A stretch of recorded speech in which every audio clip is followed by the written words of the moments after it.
Polda Sumatera Selatan saat ini melakukan pengawasan sampai ke pasar tradisional untuk realisasi minyak goreng satu harga.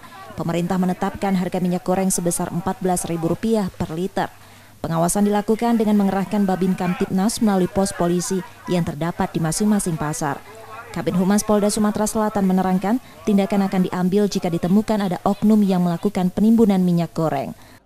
Jadi betul bahwa kita sebagai anggota Polri menindaklanjuti kebijakan daripada pemerintah di mana sudah ditetapkan harga minyak satu harga ya di harga 14.000. Otomatis kita melakukan pengawasan di lapangan.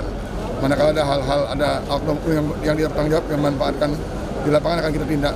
Ya, akan tindak. Pengawasannya seperti apa dan di mana saja, Pak?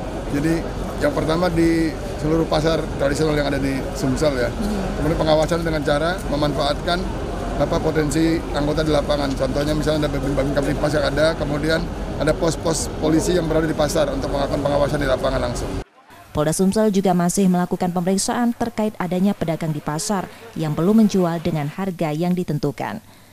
Reski Oktora, Muklas Diferensial, Kompas TV, Palembang, Sumatera Selatan.